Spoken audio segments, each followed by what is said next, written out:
función que desempeña en Japón? Gilberto Yapue, Pueblo NASA, acompaño la Consejería Regional del CRIC en el proyecto político organizativo. Listo, Gilberto. Entonces, pues me gustaría como conocer cuál es la visión que ustedes tienen frente a los últimos como conflictos que ha habido como con la gente campesina y como con la gente negra también, aquí en el Cauca.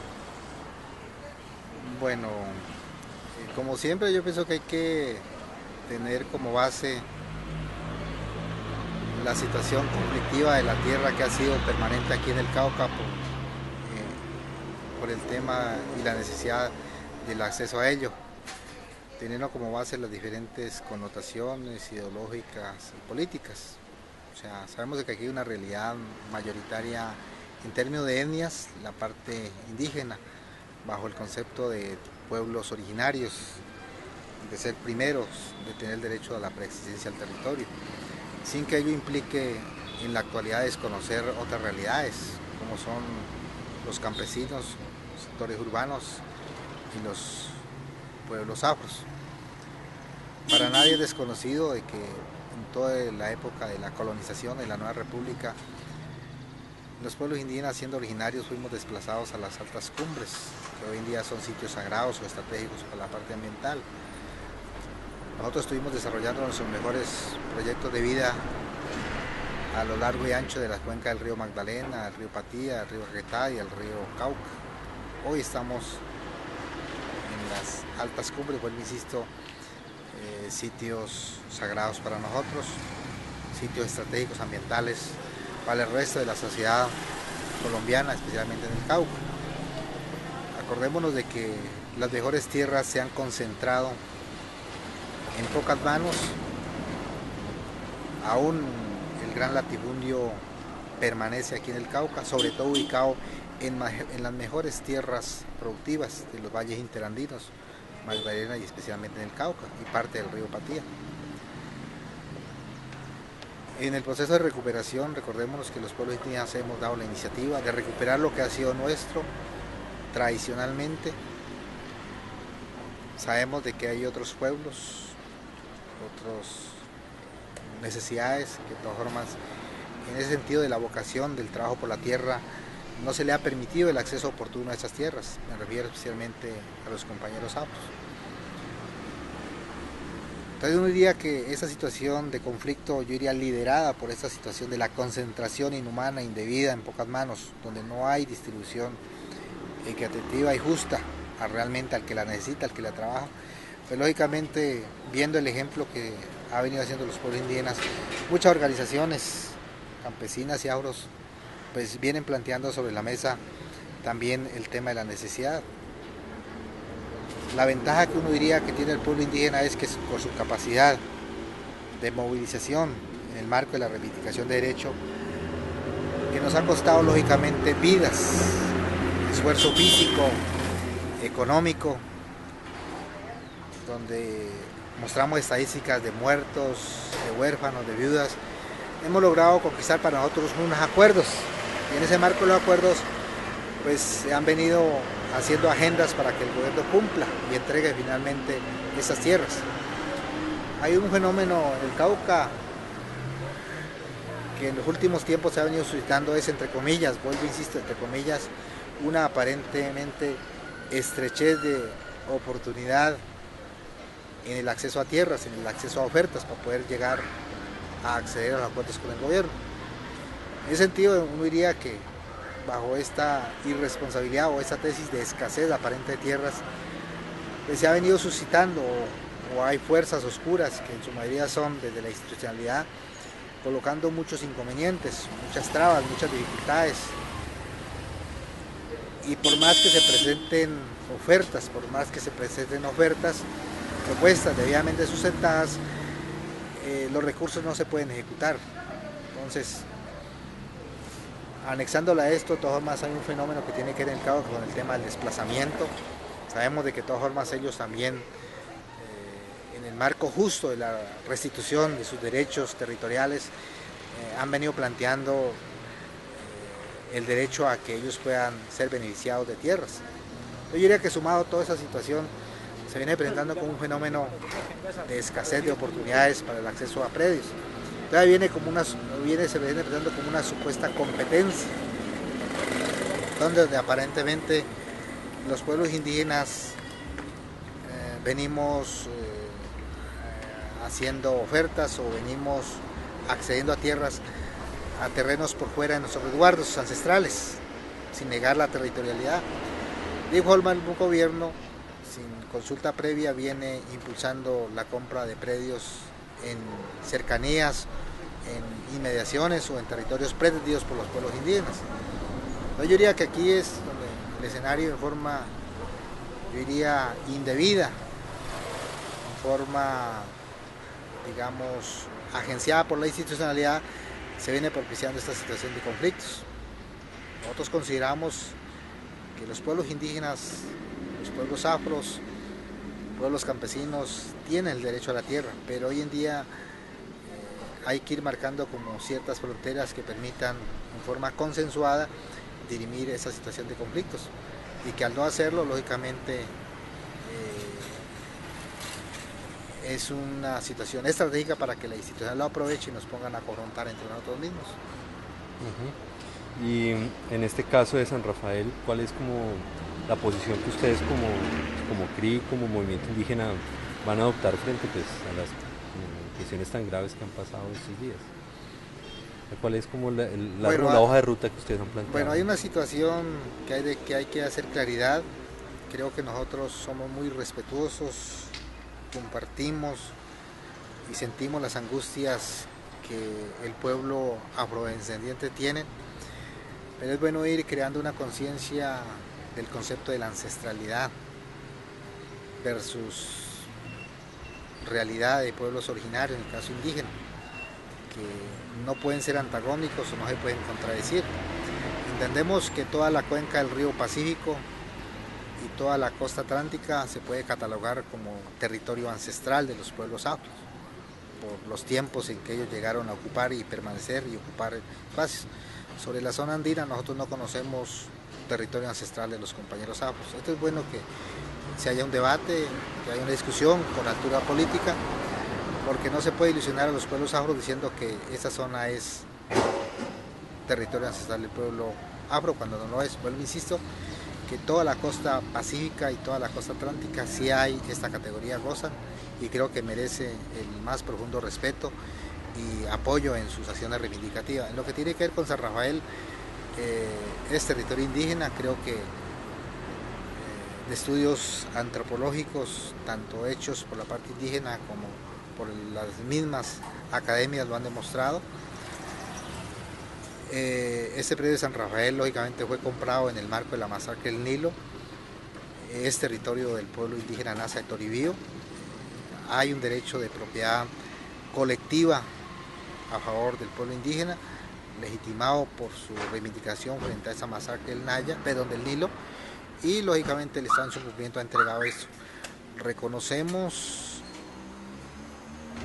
entendemos y abocamos para que en la medida de las posibilidades de los compañeros afros, lógicamente también tengan acceso a esa tierra del valle del río Cauca, especialmente en el norte del Cauca, sur del valle. Pero yo pienso que hay que hacer esta aclaración. Vuelvo, insisto, compartimos la necesidad de que ellos también impulsen cualquier proceso reivindicativo sobre eso. El problema ahí donde el gobierno tiene la capacidad y la decisión de hacer ofrecimientos concretos y reales para que ellos puedan acceder a tierras necesarias que lo están solicitando. Hay una situación conflictiva con ellos de todas formas, porque hay un muerto de por medio. O sea, alguien tiene que responder, porque tanto los afros, campesinos o cualquier grupo humano, yo pienso que cuando hay un muerto de por medio, alguien tiene que resarcir esta situación. Yo creo que una vez se supere la situación del muerto, podría irse normalizando la situación. Pero bueno, son procesos que iniciamos. Aquí no estamos para pelear con los compañeros afro, no estamos para pelear con los campesinos, pero creo que alguien tiene que responder por el muerto. Abocamos lógicamente que el gobierno, así como lo vimos haciendo nosotros, reivindicando el derecho al territorio, los compañeros en su ejercicio político, organizado, reivindicativo, también lo haga, bajo el entendido que toda la cuenca del río Cauca está está en manos de transnacionales, está en manos del gran latifundio, está en manos del gran monocultivo de la caña, y que esa situación no nos puede partir en el ejercicio de la lucha permanente por recuperar lo que ha sido nuestro. Pero entonces, como que en términos concretos, ustedes no piensan como salir de esa hacienda, o sea, no piensan permanecer ahí. La comunidad indígena de Toribío, tengo entendido que como se dieron la situación, no echándole la culpa a los compañeros afros, pero como se dio la situación, creo que la decisión de las comunidades mayoritarias es de que el terreno no se puede ceder porque ya es propiedad privada, colectiva de los pueblos indígenas, producto de la organización de una inversión por el tema de la masacre del Nilo. Lo que esperamos es que ojalá se avance en el esclarecimiento del tema de la muerte y que lógicamente en el marco futuro reivindicativo por el acceso a la tierra pues se puedan, yo diría entre comillas, normalizar las relaciones. Digo normalizar porque creo que entre ellos generalmente nunca había habido conflicto. Entonces ahí la posición es como esperar que solucione pues, la cuestión del muerto que hubo y mirar si pueden llegar como un acuerdo de convivencia en ese territorio. Sí, sobre todo en la lucha permanente del acceso a nuevas tierras, ¿sí?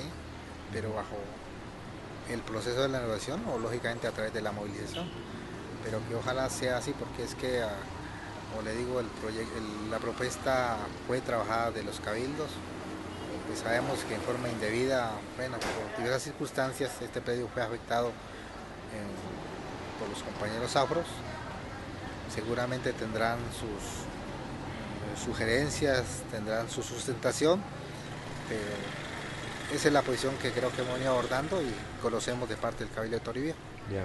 Y ahí pues es bastante preocupante porque yo estuve en una reunión el fin de semana pasado de la gente de UNAFRO, sino que pues ellos no, bueno, como que no reconocen como toda esa territorialidad, pues que para ellos eso ha sido como territorio de toda la vida de gente negra de valles interandinos y que pues ellos piensan ir como hasta el final en pedir pues ese territorio. En ese caso no se ha establecido como algún punto, alguna de mediación, alguna cosa que permita pues no llegar a que o se tengan que salir los unos o los otros, o un punto de encuentro o algo así.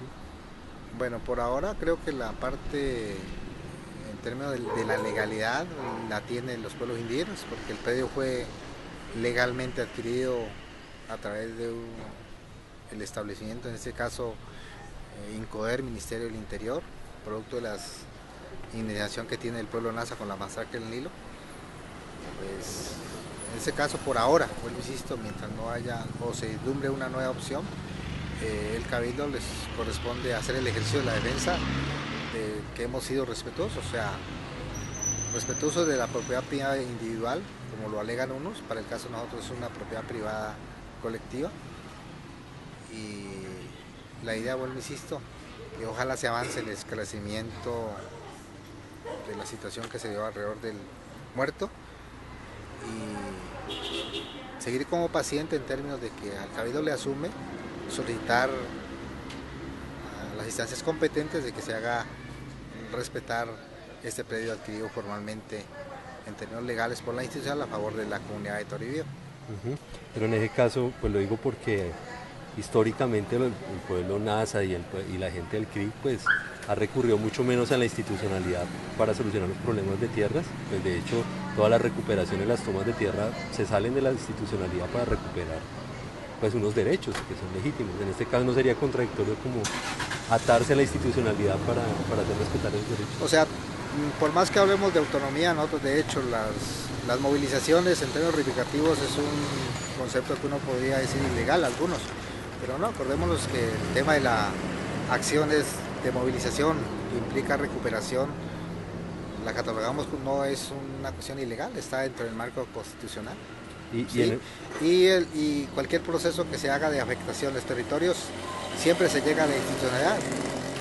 Aquí en el Cauca, por ejemplo, ningún propietario de los cuales se ha afectado podría decir que el CRIC se ha quedado en el olvido y no se ha hecho un proceso de negociación, que de todas formas en términos legales se ha recurrido al establecimiento, donde el establecimiento compra y finalmente titula a favor de X o Y comunidad.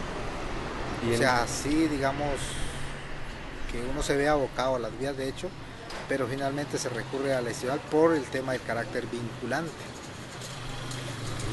Y en el caso de que, por ejemplo, por decir algún caso hipotético, las comunidades negras se movilizaron frente al CRI, dado este caso, pues habría que esperar a llegar a un momento de institucionalismo nuevo. Podría ser una opción, pero vuelvo, insisto, por ahora los ánimos están caldeados, sobre todo por el tema de la víctima. ¿Sí? Y si en un momento hay que recurrir al tema de los estrados judiciales para demostrar el tema de la territorial, vuelvo, insisto, que ojalá los compañeros afros y la gente que acompaña el tema de los afros, para no chocar, o sea, no es que sean una cuestión antagónica, pero se revise el tema del concepto de la ancestralidad, porque sobre ese territorio no opera el tema de la ancestralidad.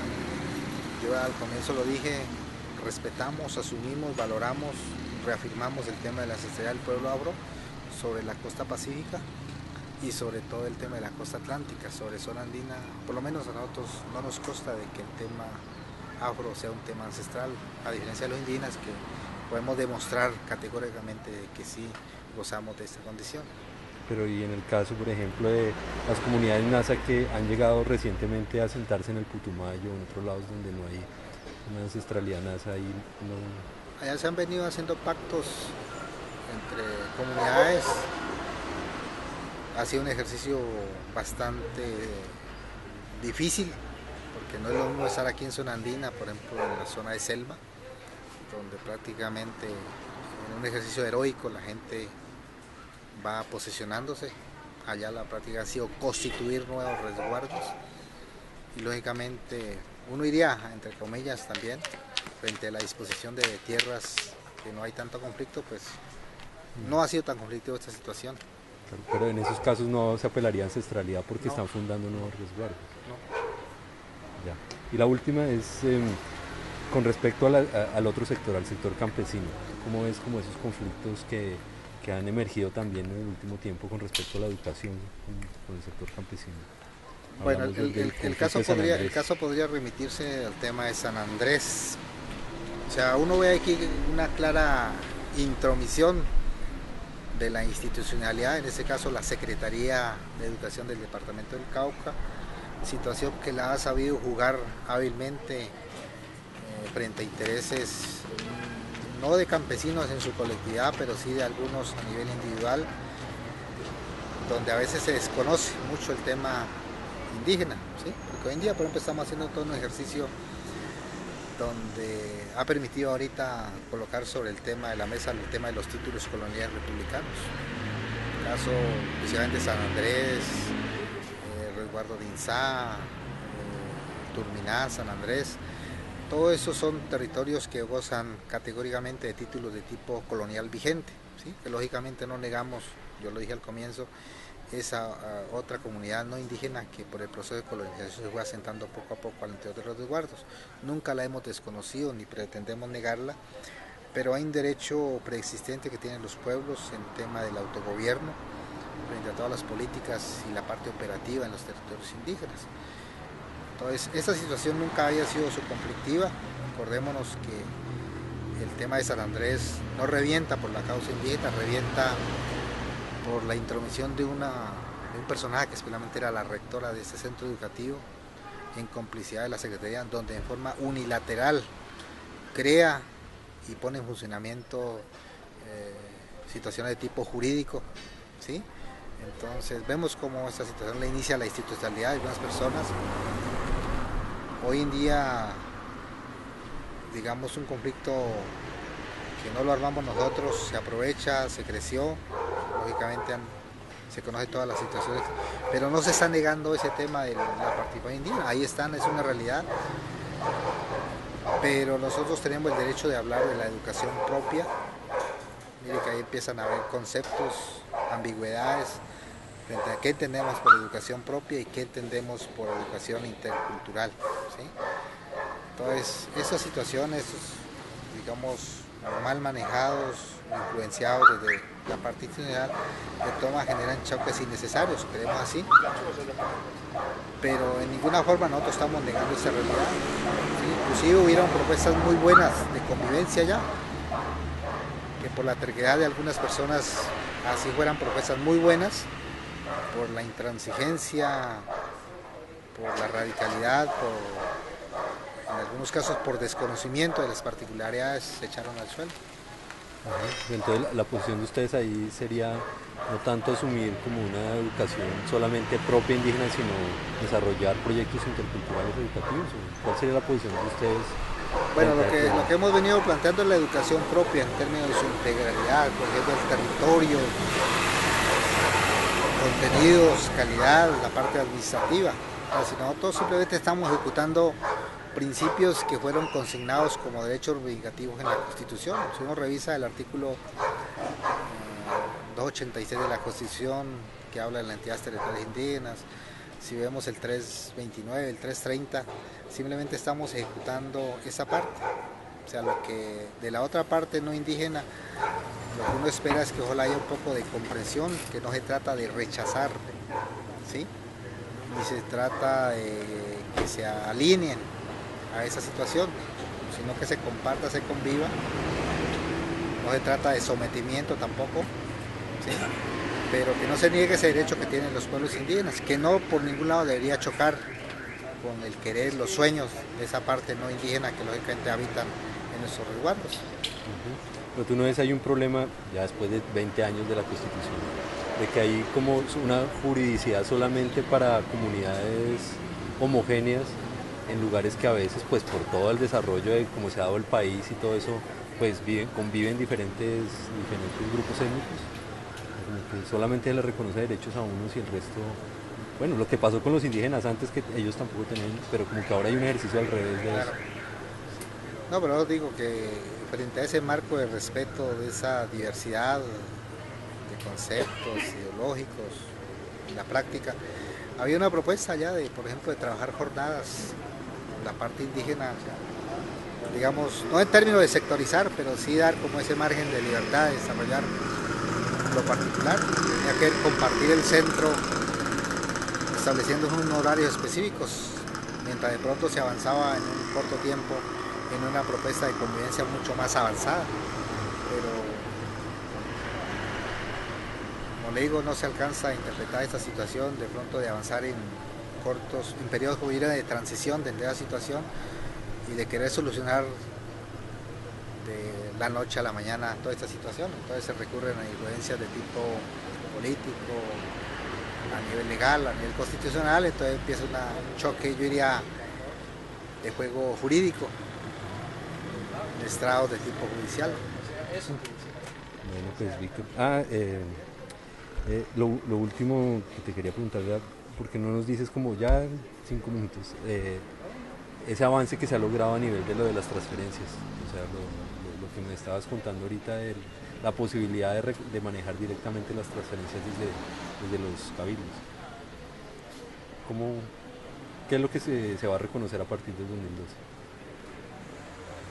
Bueno, tengamos en cuenta de que lo que hasta el momento los pueblos indígenas, a través de la categoría de ser en resguardos indígenas, lograron legitimar a nivel del Estado que se les reconocieron unos recursos especiales.